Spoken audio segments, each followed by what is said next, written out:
अस्सलामु अलैकुम वरहमतुल्लाहि वबरकातुहू। तो आप हिंदी या उर्दू में पूछिए। सर, इनका सवाल ये है कि मैंने उनको बोला कि हुज़ूर अनवर सल्लल्लाहु अलैहि वसल्लम जो है सारे आलमों के लिए आए हैं, लास्ट पैगंबर है, is a seal of profits. तो आप बोले कि मैं उनको समझा कि बाइबल में, यानी आप ही के, मैं QTV पे प्रोग्राम्स देखता हूँ और उसी का मैं इनको समझाया, तो वो मेरे को पूछ रहे थे कि ऐसा बाइबल में किधर है कि जीसस क्राइस्ट सिर्फ क्रिश्चियंस के लिए आए, वो पूरे आलम के लिए नहीं है, जबकि पूरे दुनिया में क्रिश्चियंस है, तो सिर्फ Christians everywhere in the world. भाई साहब का सवाल है कि मैंने कहा कि जितने पैगंबर मोहम्मद सल्लल्लाहु अलैहि वसल्लम के पहले आए वो सिर्फ अपने कौम के लिए आए और सारा पैगाम महदूद था एक वक्त के लिए। तो वो ये पूछते हैं कि बाइबल में कहाँ लिखा है कि ईसा अलैहिस्सलाम सिर्फ यहूद के लिए आए थे। मैं पहले कुरान मजीद का हवाला दूंगा। कुरान में कहा गया है सूरह इमरान सूरह नंबर 3 आयत नंबर 49, सूरह इमरान चैप्टर 3 वर्स 49, ईसा अलैहिस्सलाम बनी इसराइल के लिए भेजे गए थे। ये लिखा है कुरान मजीद में सूरह सफ़ में भी सूरह नंबर 61 आयत नंबर 6 में कि ईसा अलैहिस्सलाम बनी इसराइल के लिए आए थे। लेकिन मैं जानता हूँ कि आप ईसाई है, कुरान मजीद में शायद नहीं माने, नो प्रॉब्लम। अगर आप बाइबल पढ़ेंगे, बाइबल में लिखा है gospel of Matthew chapter number 10 verse number 5 और 6 में ईसा अलैहिस्सलाम कहते हैं अपने अपोस्टल से, go ye not into the way of the Gentiles. Gentiles के मानी हैं नॉन जूज, यहूद के अलावा अगर चाहे वो मुस्लिम हो, हिंदू हो, क्रिश्चियन हो, उन्हें कहते हैं जेंटाइल्स। ईसा अलैहिस्सलाम कहते हैं अपने शागिर्दों से, अपोस्टल से, go ye not into the way of the Gentiles, enter ye not into the city of the Samaritans, but rather go to the lordship of the house of Israel. आप गैर यहूद लोगों के पास मत जाओ, उनके शहर में मत जाओ, एंटर मत करो, लेकिन rather go to the lordship of the house of Israel, उनके पास जाओ जो यहूद लोग हैं, जो भटके हुए लोग हैं, तो यहूदी लोगों में से जो भटक गए हैं अपने दीन से, उनके पास जाओ। ईसा अलैहिस्सलाम फरमाते हैं गॉस्पेल ऑफ मैथ्यू में चैप्टर नंबर 15 वर्स नंबर 24 में, I have not been sent but to the lordship of the house of Israel. मैं नहीं भेजा गया हूँ लेकिन सिर्फ वो यहूदी लोग के लिए जो भटक गए हैं। ईसा अलैहिस्सलाम कहते हैं, तो बाइबल में लिखा हुआ है कि ईसा अलैहिस्सलाम सिर्फ यहूदी के लिए आए थे, क्योंकि ईसा अलैहिस्सलाम भी यहूदी थे, खुद भी यहूद के लिए आए थे, यहूदी लोगों के लिए आए थे, और कहा अपने साथियों से भी कि आप सिर्फ यहूदी के पास जाओ। Hope the answers question. मेरा नाम श्रीनिवास है। दीन की बात को समझने के लिए दिल की ज़रूरत है या दिमाग की?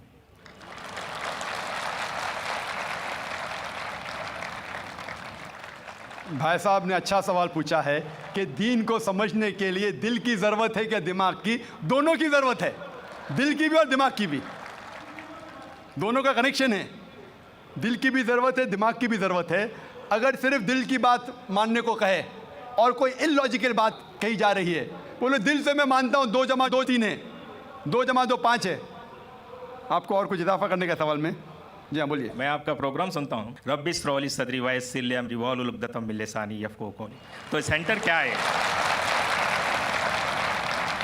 भाई साहब गैर मुस्लिम है और मेरे प्रोग्राम भी देखते हैं और पूछ रहे हैं कि जब मैं हर तकरीर को शुरू करता हूँ तो अल्लाह ताला से दुआ मांगता हूँ, रब्बि इश्रह ली सदरी वयस्सिर अमरी वाहलुल उक़दतम मिन लिसानी यफ़क़हू क़ौली, जिसके मानी है रब्बि इश्रह ली सदरी, या अल्लाह सुब्हानहू व तआला, या मेरे रब, मेरे सदर, मेरे सेंटर को बुलंद करो, रब्बि इश्रह ली सदरी वयस्सिर अमरी, और मेरे काम को आसान करो, और जो बैरियर है रब्बि इश्रह ली सदरी वयस्सिर अमरी वाहलुल उक़दतम मिन लिसानी यफ़क़हू क़ौली, और जो बैरियर है, जो बीच में रुकावट है मेरे और ऑडियंस के बीच में, उसको ख़त्म करो ताकि लोग मुझे समझ सके।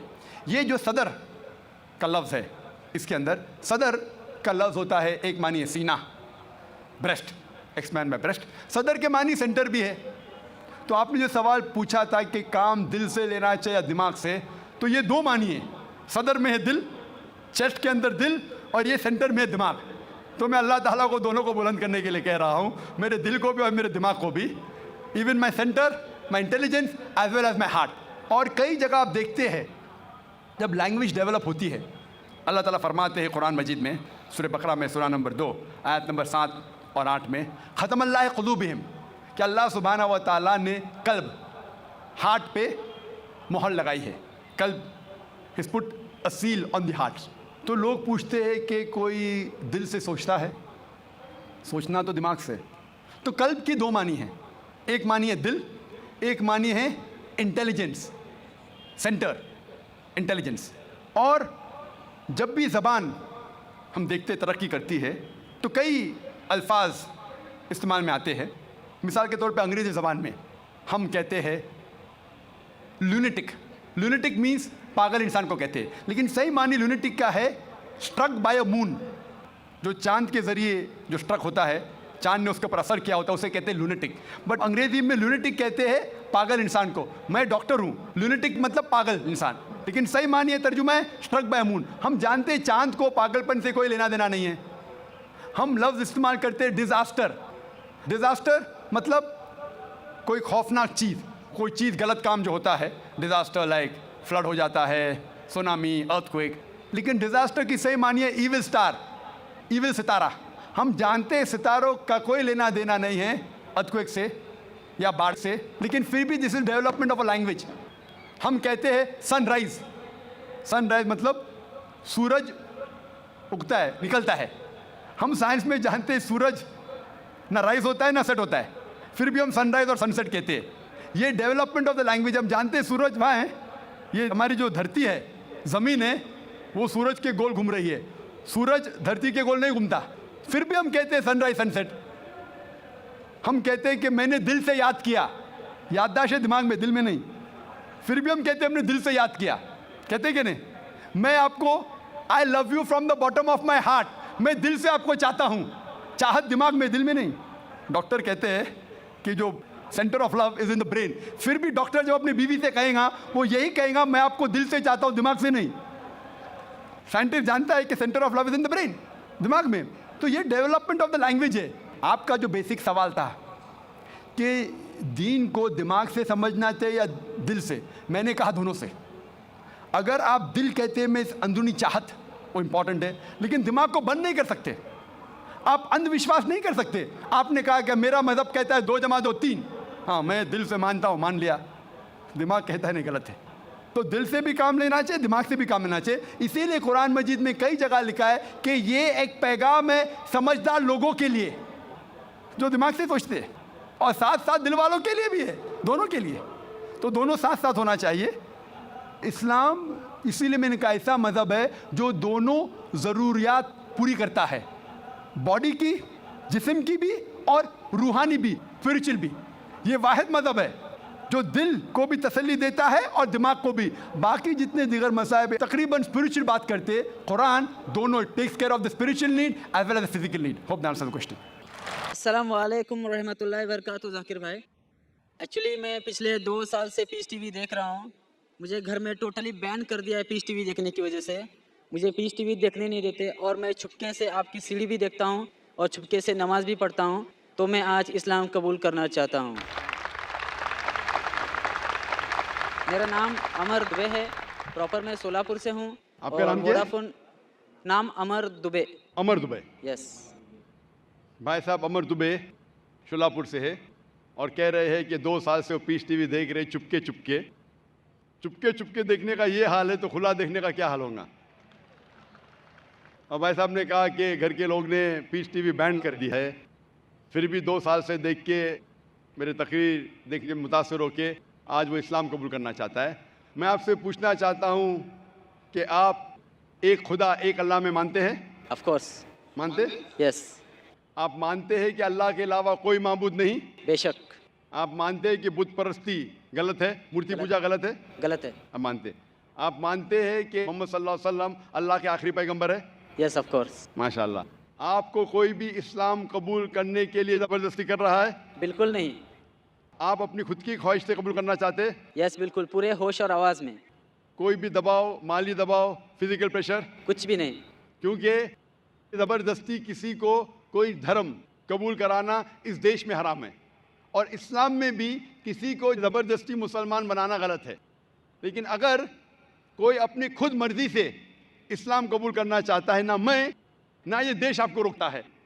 क्योंकि हमारे इंडियन कॉन्स्टिट्यूशन में साफ लिखा है, इतनी बड़ी डेमोक्रेसी होने के बावजूद अल्हम्दुलिल्लाह इस डेमोक्रेसी में कॉन्स्टिट्यूशन में लिखा है कि every Indian citizen has a right to preach, practice and follow his religion.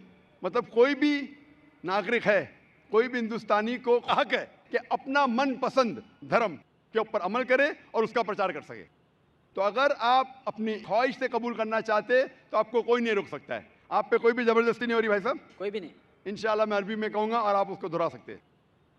अशहदु अशहदु अल्लाह अल्लाह इलाहा इलाहा इल्लल्लाह इल्लल्लाह व अशहदु व अशहदु अन्ना अन्ना मोहम्मदन मुहम्मदन अब्दुहु अब्दुहु व रसूलुहु। व रसूलुहु। मैं शहादा देता हूँ मैं शहादा देता हूँ कि अल्लाह के अलावा अल्लाह के अलावा कोई माबूद नहीं कोई माबूद नहीं। और मैं शहादत देता हूँ और मैं शहादत देता हूँ कि मोहम्मद सल्लल्लाहु अलैहि वसल्लम उसके पैगंबर और बंदे हैं। है। माशाअल्लाह मुसलमान हो चुके और मैं अल्लाह सुब्हानहू व तआला से दुआ करता हूँ कि आपको इंशाअल्लाह इस दुनिया में और आखिरत में इंशाअल्लाह कामयाबी दे और दुआ करता हूँ कि इंशाअल्लाह आपको आखिरत में जन्नत फिरदौस मिले। मेरी एक रिक्वेस्ट है। जी हाँ। पीस टीवी की वजह से मुझे जो इस्लाम मिला, जो ज़रिया बना पीस टीवी और आपकी सीढ़ी, मैं तमाम मुस्लिम भाइयों से मैं और बहनों से रिक्वेस्ट करना चाहूँगा कि जाकिर भाई की हर एक सीढ़ी और उनके बयान लोगों तक पहुँचाए और मोबाइल में जो फालतू में गाने के बजाय अगर आपके कोई बयान लोगों तक पहुँचाए तो माशाल्लाह पूरी दुनिया इस्लाम कबूल करने से कोई रोक नहीं सकता इसको। जज़ाकल्लाह। हमारे लौटे हुए मुसलमान, जैसा मैं कह रहा था कल, हमारे लौटे हुए मुस्लिम भाई हम सब से दरख्वास्त करते हैं और माशाल्लाह बहुत अच्छा सजेशन दे रहे हैं कि गाने बजाने के बजाय आप जाकिर भाई की तकरीर देखिए। जाकिर भाई कोई भी अच्छी इस्लामिक तकरीर देख सकते, सुन सकते, कुरान मजीद का तर्जुमा सुन सकते। इंशाअल्लाह इससे आप और ज़्यादा आपको इंशाअल्लाह फ़ायदा होगा और आपको हिदायत मिलेंगी। जज़ाकल्लाह, शुक्र भाई साहब। और मैंने अपना नाम अमान शेख रखा है। माशाअल्लाह, भाई साहब ने अपना नाम अमान रखा है। और अमान, मैं इंशाअल्लाह अल्लाह से दुआ करता हूँ कि इंशाअल्लाह आपको जन्नत फिरदौस मिले। और मैं आपसे मिलना चाहता हूँ। इंशाअल्लाह मैं आपको एक कुरान मजीद का तर्जुमा दूंगा, आप अगर स्टेज पे आ सकते, और मैं रिक्वेस्ट करूंगा वॉलंटियर से कि तर्जुमा रख लीजिए। जब तक आप आ रहे हम दूसरा सवाल लेंगे इंशाअल्लाह। जी खुश आमदीद दोस्तों, उम्मीद करता हूँ वीडियो आपने पूरी देखी होगी और आपको पसंद भी आई होगी। भाइयों दोस्तों, अल्लाह ताला ने इंसान जब पैदा किए तो इंसानों की हिदायत के लिए अल्लाह ताला ने अंबिया भेजे और अपनी किताबें भेजी। अल्लाह ताला ने जितने भी अंबिया भेजे तकरीबन उनमें से 1,00,000 कम व बेश 24,000 अंबिया अलैहिस्सलाम अल्लाह ताला ने भेजे। सब अंबिया ने यहाँ पर एक बात की मेहनत की है और हर एक अंबिया में, हर एक नबी में ये बात बहुत कॉमन थी कि हर एक पैगंबर एक ज़माने के लिए, एक वक़्त के लिए पैगंबर होता था। अगर आप हज़रत आदम अलैहिस्सलाम को देख ले तो वो अपने वक़्त के लिए पैगंबर था। इसी तरह नूह अलैहिस्सलाम, इसी तरह सुलेमान, दाऊद, यूसुफ, याकूब, इसहाक, जितने भी पैगंबर आए उन सब की जो है ना अपनी एक वक़्त होती थी, अपनी एक उम्मत होती थी, उस वक़्त तक ख़ास थे। लेकिन हमारे पैगंबर रसूलुल्लाह सल्लल्लाहु अलैहि वसल्लम वो अल्लाह ताला के आखिरी नबी है और वो क़यामत तक आने वाले तमाम इंसानों के लिए जो है ना वो आखिरी पैगंबर है। क़यामत तक आने वाले इंसानों के लिए वो रहनुमा है। तो यही फ़र्क है और पैगंबरों में और आदम अलैहिस्सलाम और हमारे पैगंबर सल्लल्लाहु अलैहि वसल्लम में कि हमारे पैगंबर वो जो है ना पूरी दुनिया के लिए रहमत बनकर आए, जबकि बाकी पैगंबर वो सिर्फ कुछ वक़्त के लिए थे। तो यहाँ पर भाई सवाल करता है कि ये बाइबल में कहाँ लिखा है। तो पहले मैं आपको बता दूँ कि बाइबल हमारे लिए कोई नमूना या कोई दलील नहीं है, क्योंकि बाइबल आसमानी किताब पहले थी लेकिन बाद में ईसाइयों ने अपनी तरफ से मनगढ़ंत बातें और किस्से कहानियाँ और गलत बातें लिखकर इसको कम्प्लीटली हम कह सकते हैं करप्ट कर दिया। ये सरासर जो मालूमात यहाँ पर दी गई है वो सब झूठ है और उसको आप सच बिल्कुल भी नहीं कह सकते। सिर्फ़ और सिर्फ कुरान मजीद ही ऐसी किताब है जिसको आप सच कह सकते हैं और आप कह सकते हैं कि ये अल्लाह ताला की तरफ से आखिरी किताब है, और क्योंकि इसकी हिफाजत की ज़िम्मेदारी अल्लाह ताला ने ली है। तो डॉक्टर जाकिर नाइक ने भी जो है ना सबसे पहले जवाब जब भाई को दिया तो वो कुरान मजीद से ही दिया और कहा कि कुरान से मैं आपको जवाब देता हूँ। तो कुरान मजीद के जवाब से ये बात साबित हो गया कि कुरान मजीद आखिरी किताब है और अल्लाह ताला कुरान में भी फरमाते हैं लिकुल्लि अजलिन किताब, हर एक उम्मत के लिए एक किताब मुकर्रर की। तो डॉक्टर जाकिर नाइक ने बहुत बेहतरीन समझाया और जितने भी पैगंबर आए वो अपने वक्त के लिए थे, लेकिन हमारे पैगंबर वो पूरी दुनिया के लिए, पूरी इंसानियत के लिए है। उम्मीद करता हूँ वीडियो आपको पसंद आई होगी। अगर वीडियो आपको पसंद आए तो इस चैनल को सब्सक्राइब करें। बहुत शुक्रिया।